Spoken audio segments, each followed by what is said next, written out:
questions, we bring the facts. From proven pros who walk the tracks. Business life, no smoke, just flames. Ask the experts, David Williams brings the game. I want to give you a warm welcome. For those of you who don't know Dave Banko, he's the president of Dart Direct Mail, which is one of the most innovative and results-driven companies in the direct mail marketing space today. Dart serves hundreds of top insurance agencies every single week, and they've landed a spot on the Inc. 5000 list of the fastest growing private companies in America. But before Dart became a national leader, Dave was deep in the trenches himself, learning the direct mail game firsthand, making mistakes and perfecting the process along the way that now helps agents generate consistent, scalable results. Super important. Today, we're going to be talking about how direct mail has evolved, what most agents get wrong about it, quite frankly, and how you can use this old school method, if you want to call it that, right, in a very modern way to cut through the noise and grow your book of business. So I'll give a warm welcome to Dave. And Dave, thanks for being with us today. Absolutely. I appreciate the opportunity to talk. It's always great to talk a little bit about who we are, what we are, as well as kind of get our message out. So thank you for the opportunity. Oh yeah, absolutely. We see how many agents you impact, and there's not a week that goes by that we don't hear the results that you're getting for agencies. And what I'd like to do that we always do on the show is sort of go back to before what is now, right? So before Dart became a leader in the space, like, how did you get started in direct mail? Like the first week, the first month, the first year that you dove in, like what does that look like? Sure. So we started actually the company in 2002. It was right after 9/11, probably one of the worst times to start a company at that time, but it really became time for us to kind of start something new and try something a little bit differently. So we started working as an overall marketing company, and we worked with a lot of different types of small businesses, including everything from medical, dental, home improvement. And we started as more of a marketing consultancy. So we were working with them, getting their messages out across all different mediums: TV, radio, newspaper, outdoor, and direct mail was also one of the pieces that we always use. And so that started humming along well. Then in 2008, when the financial meltdown happened in the country, we had made the strategic decision to go all into direct mail. We were already doing a good bit of business with this, so we decided to, at that point, to go all in and just do direct mail, which at the time was really unheard of because we were becoming a niche of a niche. So in marketing, just doing something specific like direct mail was really unheard of. There were people that were doing direct mail as a part of their business, but nobody really dedicated to it. But we decided that was going to be the best move for us. So we went ahead and decided to become just a direct mail company. We had to fire about half of our clients who weren't doing it at that time, but we were able to build on those other half and really kind of build from that point. So that's the long-winded story about how we became a direct mail company, but it was really something that we decided that this is something that we could become really good at. We could become the experts in, and because there are a lot of nuances to this business. It's not just printing up pieces and putting it out. There's a lot of different types of pieces and different types of campaigns out there. There's how you can edit that as you go along, and the data that's involved in direct mail is so great and has such a long history that we really found that was to be our home, and that's kind of how we built it. So that's how we beautiful. Got into direct mail.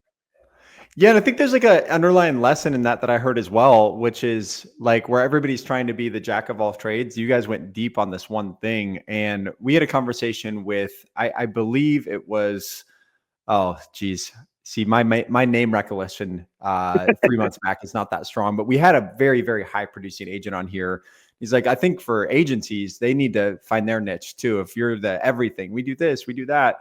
said, find your niche and go deep on it. Like he was a commercial guy. So he was really deep on commercial and grew a massive business off that instead of trying to be everything all at once.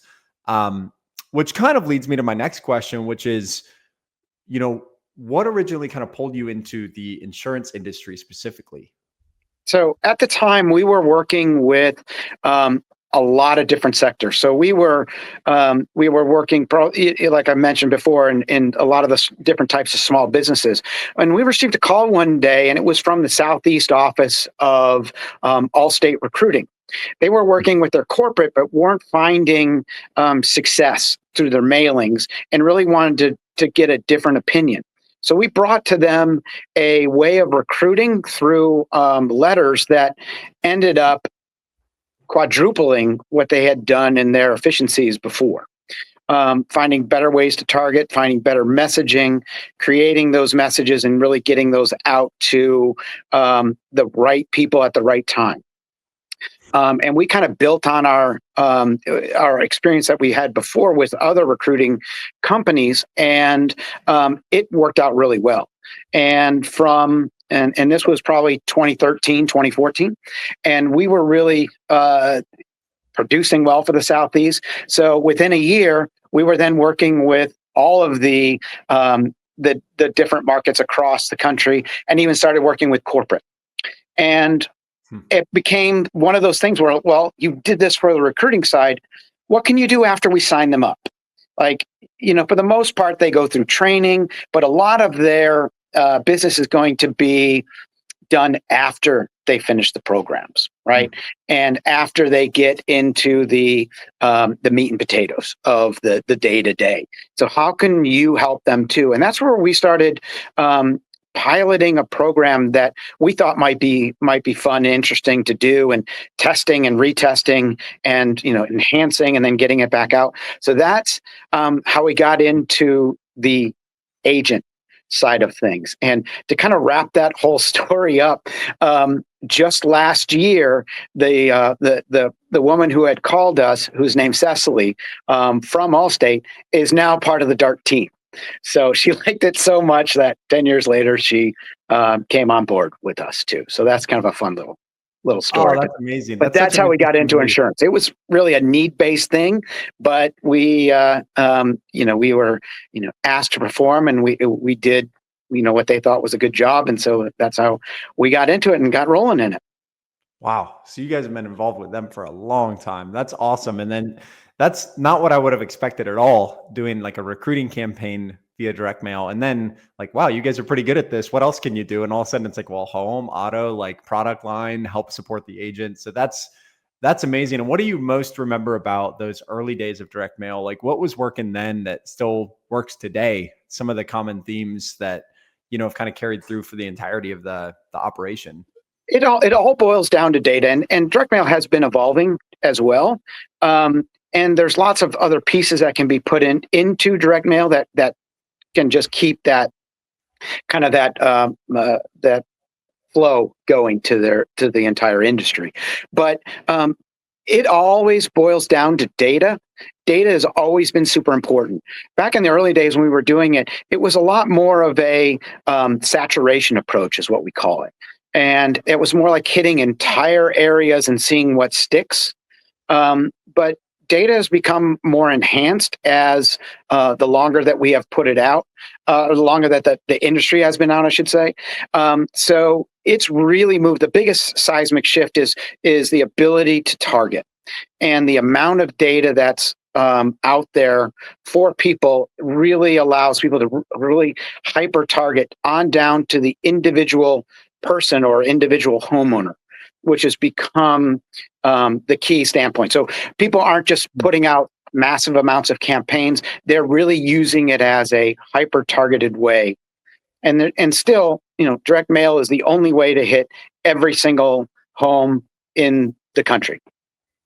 So it still remains that benefit. Yeah, I think with phone technology and TCPA law and everything, it's become really difficult to make digital connection with people. And there's a lot of red tape getting in the way of that. And so if you're sitting there just thinking about this logically, it's like there's only so many ways to like put a message in front of somebody and grab their attention. and to physically get something physical into a household that you know is going to deliver. Now it's just a game of content tracking, analytics. But I still hear from agents all the time, right, that they think direct mail is outdated. Like, and this is the same as telemarketing, right? We offer telemarketers at Team Hire that call on data.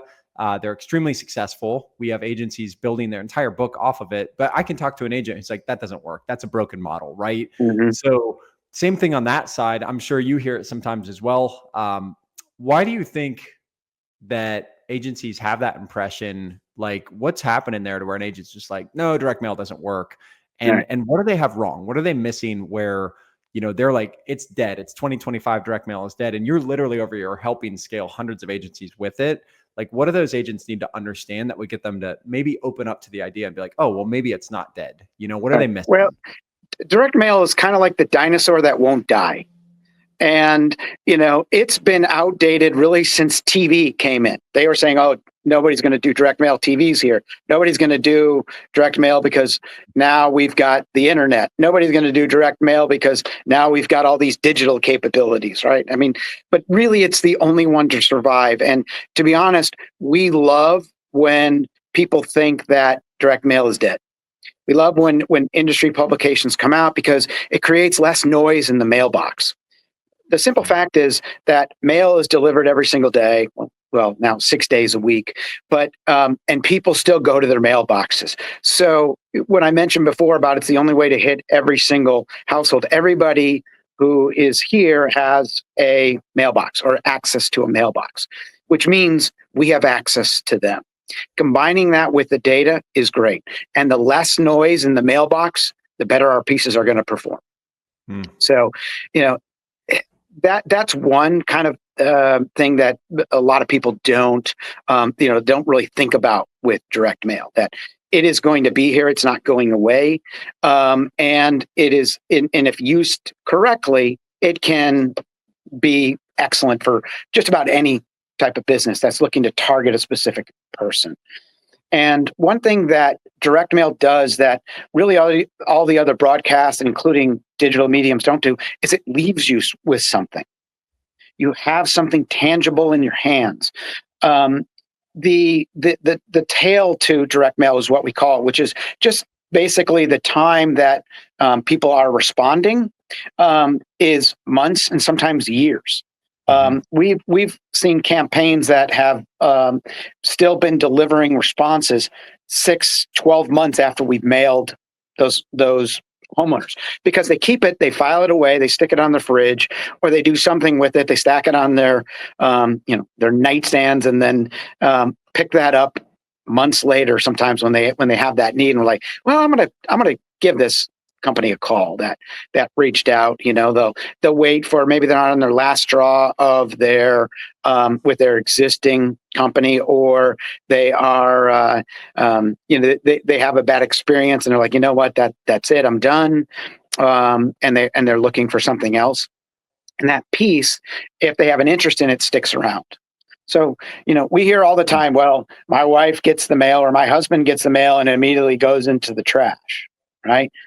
But if we can produce 1 to 5%, like if only 1 to 5% people say, we're not going to, or we were not throwing away, we're going to keep this thing, it'll be the most wildly successful thing that any agent will have ever done.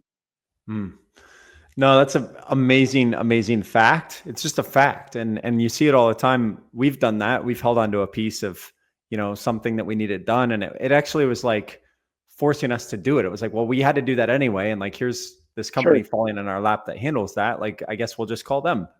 Sure. And I was looking at the other day, there are agents that were, had complained about that they're not really sure how to make their digital campaigns work. And, they're seeming to get a lot of runarounds around the fact that they can't measure it, that there's no real good way to determine where somebody came from.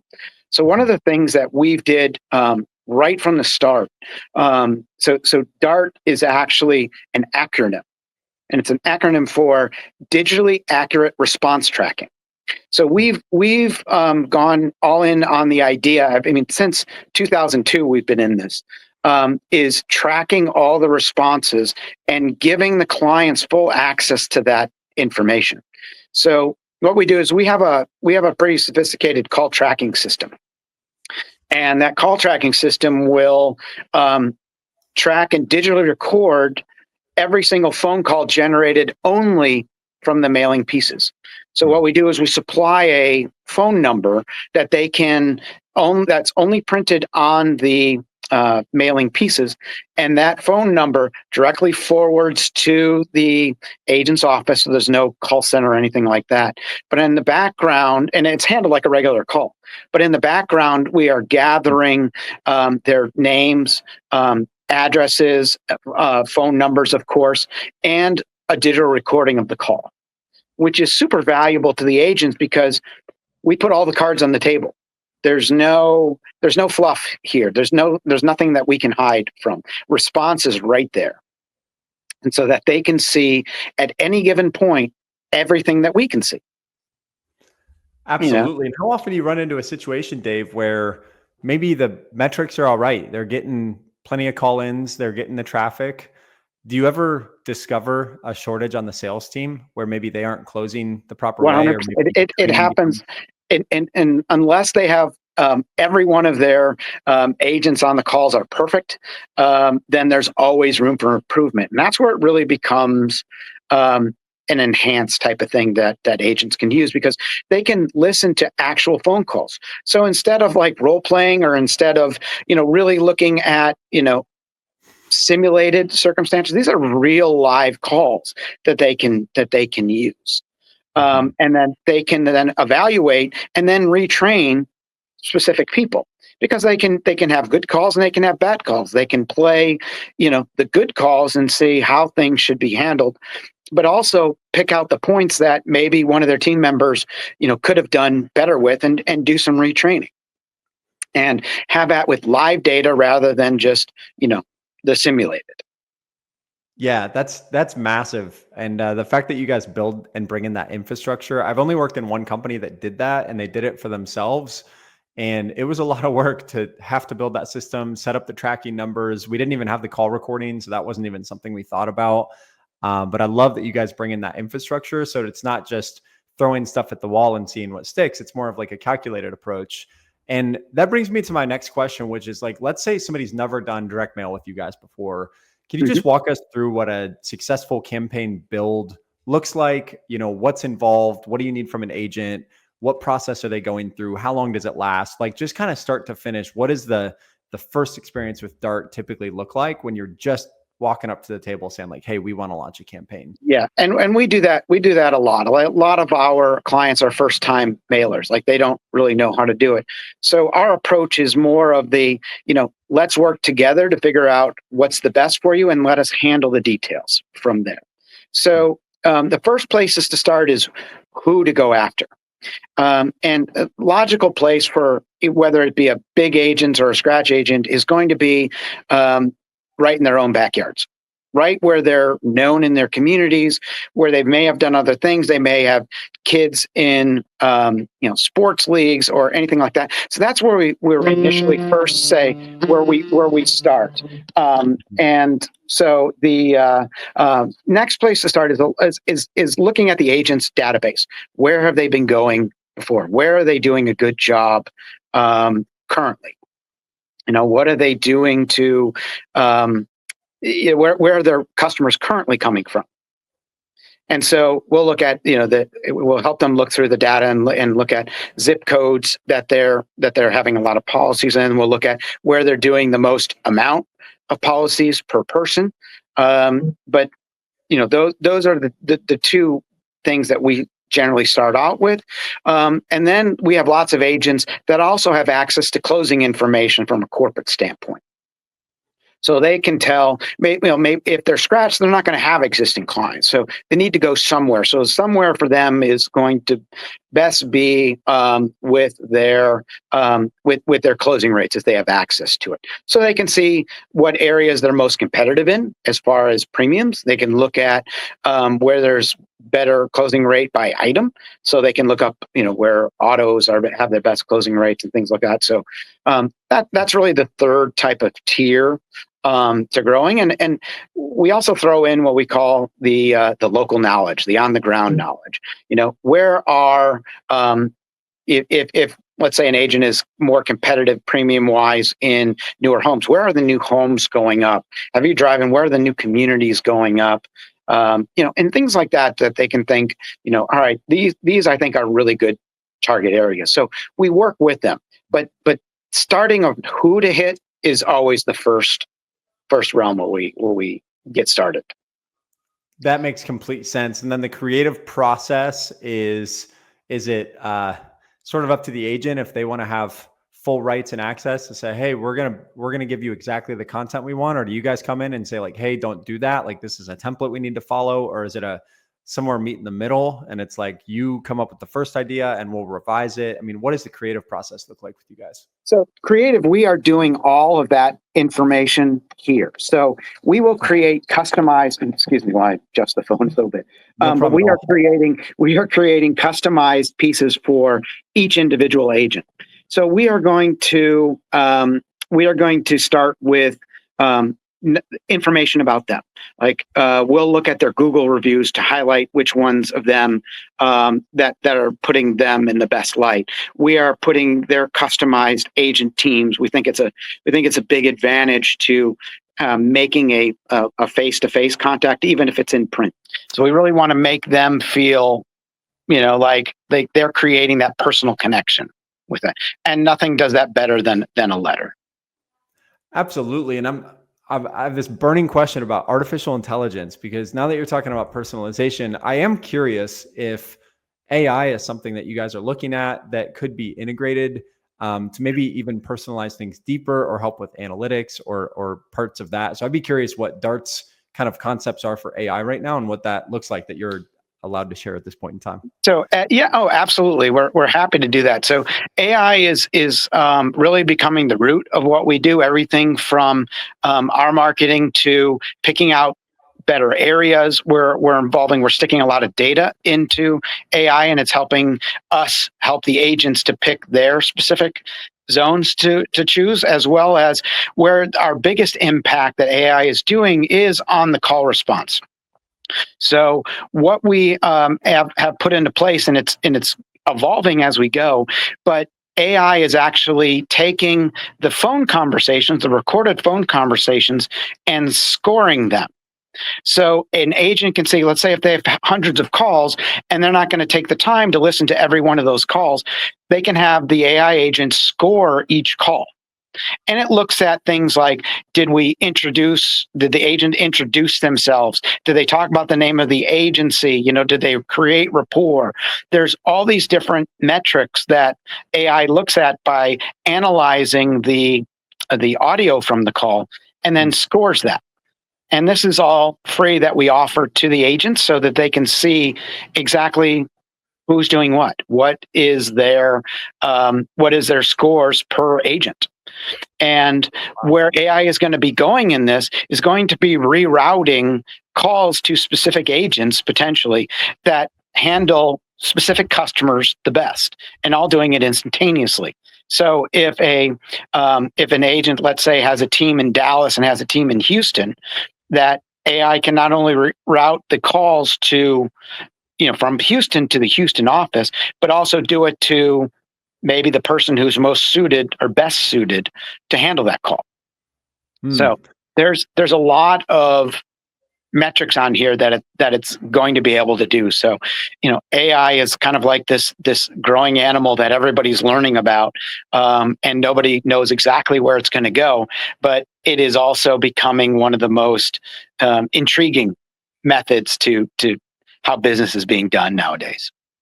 Yeah, that's going to be super interesting to see how that evolves. I even had some conversations and witnessed some of my connections that were experimenting with like QR codes and personalized QR codes Yep. that would actually post that specific prospect's information in if they just scan the code so that an agent can call them. So it's like, picking up activity where if somebody actually just scans your QR code and they don't necessarily call in, you can still give them a call and say, hey, I saw you had an opportunity to check out our offer. What'd you think? And do these Exactly. So that's a good point. And that's a really big innovation, really since COVID, that the QR codes are doing to the industry, because it's a way to connect the print and digital together.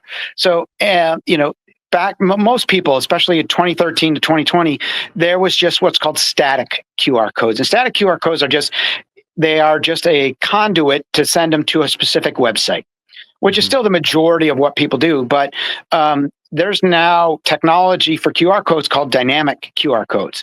And they can do a whole host of things that, outside of just leading them to a specific web page or a specific offer type of page. So what we're finding is there's a growing community, especially the under 35 community, that they're not as apt as their, let's say, the older generations to pick up the phone and call, but they still need these services. These are people who are becoming home buyers, and they're becoming a major consumer. So we've kind of like instituted some dynamic QR code technology into our pieces to where if they scan the code, it'll start a text conversation. And we can preload it with any specific message. For instance, we can say, I saw your mailing piece. I would like more information. So literally they hit the QR code, up pops their texting, default texting app, and it preloads that message. All they have to do is hit send. And the agent can then converse without ever talking to them. Wow. So it can go right into their either their platform or right out to a specific team member if they wanted to. That's brilliant. I love that approach.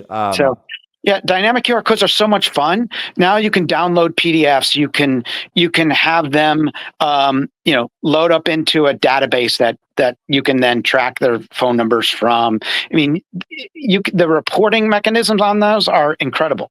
So you can also see exactly where the person scanned the code. So even if they're on the go, if they're driving in their car and they scan the code as they're driving along, we'll be able to tell in a dynamic QR code exactly where they scanned it from. So then you could take that data and you can say, well, where are people scanning from? Do I need to be doing more of this scan? So do I need more of these QR codes and getting more of these people involved? That's beautiful. I love that. That's an incredible innovation. I love that you guys help agencies connect with this and get it done. It would be a lot, I know, to build it on your own, get all those pieces. But the fact that you guys kind of bring in the infrastructure is great. One of the questions I'd have if I were a newer agent or hadn't gone into direct mail before would be budget. And I've heard from a lot of companies that, you're typically going to want to run a certain campaign or at least have a persistent effort for 90 days or 120 days, right? So this whole idea of like, I'm going to send 100 pieces, and if it doesn't work, it doesn't work. It's like, well, duh, right. Like you didn't do enough and you didn't persist enough. So we can get in a minute here into how consistently should you mail to the same market? How long does it take to ramp up? But what I'm trying to figure out is budget wise. I'm sure there's a budget that just doesn't make sense. Like if somebody comes to you guys and says, I got $100 a month, it's like, we can't really do a whole lot with that. But if somebody's coming in, they're like, hey, I want to turn a positive ROI in the next 3 to 6 months. Like, let's say they get that first and foremost, that they're not going to make it all back in the first month. And I want to dive in and actually do this with you guys. But how much money do I need set aside to make an impact and turn enough profit off of this to continue it beyond the first 3 to 6 month test? Like, where do you generally want to see an agency in terms of monthly budget, just a range that they need to have prepared to set aside for this and not be surprised when you guys are like, yes, this is the plan and we're going to spend all this money over the next 3-6 months, whatever that is? So we have a lot of different plans because, we deal with everything from, scratch agents all the way up to some of the biggest agents in the country. And we have different kind of plans and different levels so that people can kind of graduate with us. We generally recommend that people kind of go in and start the process, make sure it's what they're comfortable with, make sure that they can handle the response, make sure their team members doing what they need to do, and then we ramp up from there. Once we've got a model that's working and that we can duplicate, then that's where we're going into all right, let's get this let's scale this up. Let's move it on, because now it makes sense. Now we've got the formula that works. So we've got packages for all different types of agencies, all different types of the size of agents can come to us and still feel comfortable. But Cool. but the point about direct mail that you made, can you just drop one, see how it goes, is not really a fair type of thing. It's kind of like running one TV ad and saying TV didn't work, right? Because it is a consistency type of thing, but it's got to be stuck to it. We try and make the model of reaching somebody a certain amount of touches before they respond. We try and increase that. So we're much more of a direct response oriented type of company, where we're looking to have our pieces land and start generating calls. But like we talked about earlier, those calls sometimes will come in over 2 or 3 weeks or even months later. So to get a good idea of what that is, it's got to be out there for a bit. I had a conversation with an agent just last week who they had started a campaign with us, and they didn't see that response right away. And they're like, well, I can't afford to keep doing this. And so we stopped their campaign, and what we call paused it, which means we let it kind of sit for a bit so they could see what the responses are. And 30 days later, he called back and said, I want back in. I still hope you have the areas that I had open before, because this became, it was a delayed response for them. It became my best lead source. So, again, being accountable and having that ROI all up front, we sometimes run into this, but, we're the type of company that wants to do this for the long term with people. And so we want to make sure that they're comfortable with it. And so that's why we encourage them to stay involved. Our jump in point is 12 weeks that we say, give this 12 weeks, because we do that for a number of different reasons. As I've hit too much, maybe, we're watching the response with them. And if, let's say, an area is hit, we're using the best information we can based upon our knowledge and our history and our demographic data to make sure that they're getting the best response possible.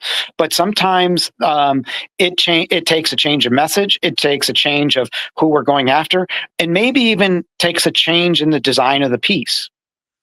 So we're able to tell that after about 4 or 5 weeks. So then we're able to make those changes and get the train back on the tracks. So that's where we're really starting with to make sure that we're doing this and creating something where they're not cutting off their best lead source because they didn't do it long enough. Then we're not doing our jobs here. Absolutely. That makes so much sense. And I want to ask you for a critique of a business owner I was working with. We did a big direct mail campaign. I don't know if it was big for you guys. For him, he was spending 20 to 30 grand a month. So it seemed pretty big at the time to me. And his strategy was, I'm going to go in and look up the household value in our market. This was out in a West Coast city. We're going to canvass the whole city. We're going to pull maps and look at where the highest home values are. Then we're going to do a demographic search for our ideal age range. They sold a product that was best for like 50 to 80 years old. So we're going to pick high income. We're going to pick 50 to 80-year-old average age in the household. And then we're going to pound those same households like once a week, every single week until it's exhausted, right? And I always wondered when I was involved in that, is that the right strategy? Should we be going all in on one target audience? Shouldn't we be maybe split testing it? And then another thought I had was, should we be hitting the same people with similar mail every single week? Or should we rotate and move around a community so that we're not hitting people as frequently? Or should we hit them more often than we are? Should we hit people more frequently than that? So I'm curious about sort of that pacing, that targeting, and how you would work that, or how you might view that Right. situation. I would suggest something a little bit differently than what they were doing as far as their repetition, because repetition is a tricky beast, because you could hit them too much, or you might not hit them not enough. So finding that is different for every single account. The results would have to speak for themselves. Like, it's all about a testing and then editing and then retesting, enhancing it. Keep on doing that throughout the process, because they might find that the weekly was just the perfect thing for them. But I would spread out the risk more, meaning that I would have a couple of different pieces. I would have a couple of different tracking mechanisms on each one of those to see who is responding more to what particular types of messages. And I would do it a little bit less frequently than once a week. And I would say more like, I would start at most every couple of weeks and then go from there. With our program, what we're trying to do is a little bit different. And I want to get back to your budgeting question, because I don't think I answered that specifically. But with our program, that we're trying to hit them with an impactful piece right at the time where they need to make their decision. So we want to land our pieces at the same time that they're getting the renewal notices and giving them an option. That's the strategic advantage to our pieces, that we want to land these right between 30 and 40 days prior to the home's X dates. And we want to land those right when they're getting their the other renewal notices, to give them another option. So when they get an increase from their existing carrier, that they now have a piece from, let's say, our client that now says, well, you don't have to be paying that much. And so we're hitting them generally only about 2 to 3 times a year, each different homeowner in that. So we want to hit them at the strategic times. We want to hit them not only when their home is coming up for their renewals, but also their autos when they're coming up, because those are happening twice a year. So we want to hit them at that point as well. And we want to hit them generally 1 or 2 other times during the year, just to kind of see what low-hanging fruit there is out there. Absolutely. So that's one of those. But getting back to your question about budget, because I know that's an important conversation for everybody. Our minimum jump-in point as agents only spending about $600 a week. So that's over that time frame. So that would be kind of our jump-in point for 12 weeks. But we play a little bit more than that, because we talk with people all the time that they don't have that type of budget yet, or they're growing and they have other things to do. We still talk with them. We still consult with them. We still give them ideas of things to try, even if it's not through us. So we want to create that relationship with them where, if we can help them, we want to help them, even if it's not even if they're not a client. So we want to try and help the industry, and be there even so when they've grown to the point where they now can get into the jump-in point, that we're still here. That's our goal in the process.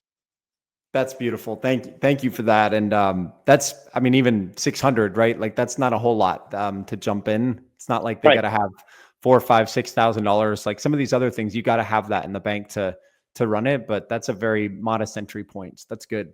Right. And so our pieces are, and I mentioned per week, our pieces are done. We mail out our pieces every single week.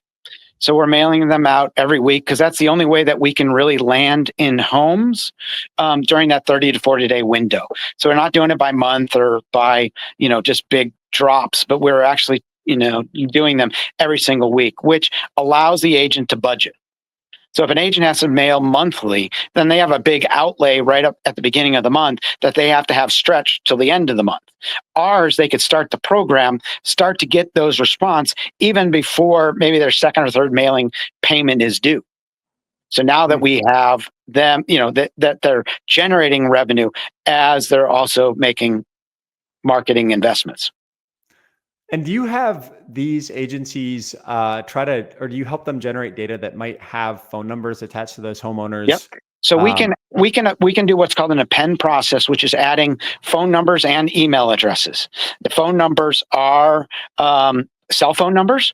So they're not, the old dead landlines. These are all cell numbers and email addresses that agents can append to their list so they can do follow-ups. The agents that we're seeing doing that follow-up tell us anywhere between a 10 and 20% increase in response when they have a follow-up type of campaign. I've heard the same thing. I was just meeting with a mega agent a few weeks back, and he's like, we're coming at all angles. They get the mail from us. They get the phone call. They get the email. Like, we just surround them. And it's that. So you wouldn't believe how many people are like, I called you back on your voicemail because I got your piece of direct mail, or it just helps loosen it up. And it happens in every business. I think it's like the more channels you can go and be omnipresent. It takes sometimes multiple touches to grab people's attention because our brains have been fried by AI and Netflix and social media. So it's like, here I am again, here I am. And also medium, like maybe the direct mail is sitting on the counter, but it's not the type of person that will pick up the phone. But now you talked about, text messaging or a QR code, like just hitting people with variety. So I love that concept of using as much data as you can. And then if there were one of the most common reasons why direct mail isn't working for an agent, and I know there's many reasons, right? It might be the creative copy, it might be the target market, it might be whatever, but what's the most common issue that you normally come across when somebody's like, it's just not working for me? Like, what's the most common issue that has to get resolved in most cases? It's getting that premium amount correct. So getting that when the premium is correct, almost always it's great. And it's a tricky thing because the premium amount needs to be competitive enough to get their attention, but it also has to be realistic. It often assumes that they're because again, we're doing those premium quotes in the majority of the letters.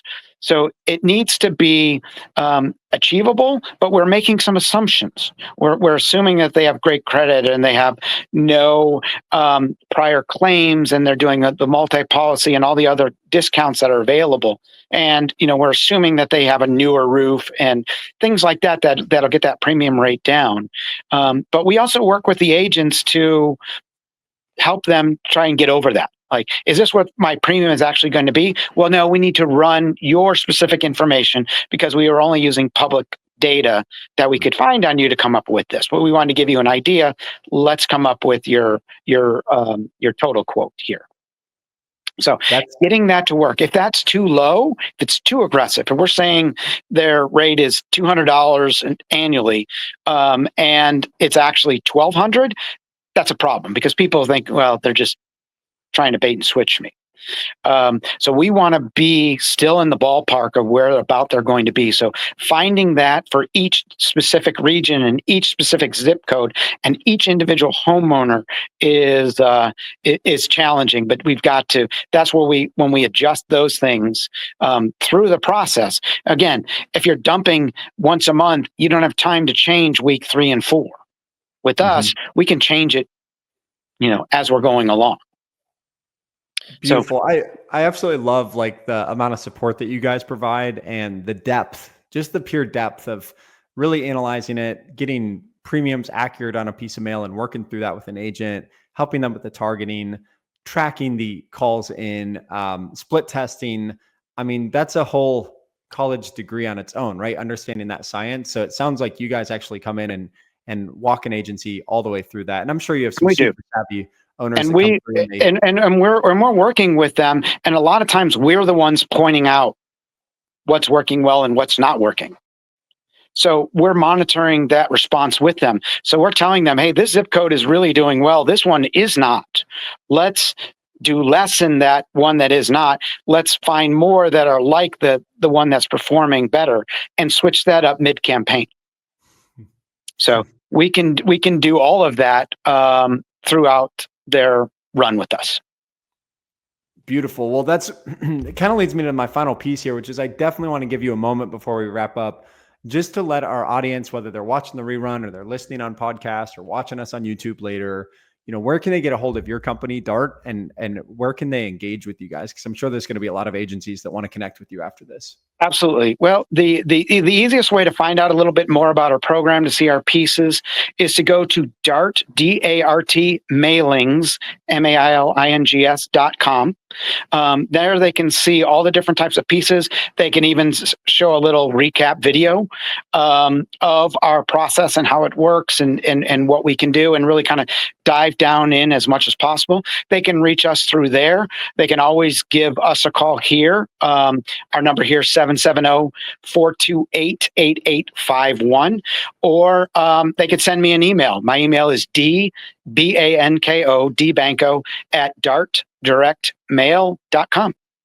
So we're happy to answer any questions, talk about opportunities. That's the part that we like the most about our business. Amazing. And I'm going to throw up your email and everything here on the screen really quick. And then what was the phone number again? 770-428-8851. Perfect. Just for anybody who's maybe just watching the transcription and can't hear you, let me add this in. So right there at the bottom of the screen, you guys can see. Yep. Do I have all that accurate, David? Yep, you do. All right, perfect. Amazing. Well, before we wrap up, is there any final thoughts from you? Anything that, if you were sitting across from an agency owner and you had an extra 30 seconds to talk direct mail or an impact that you'd want to leave with them today, anything else you want to add before we wrap up?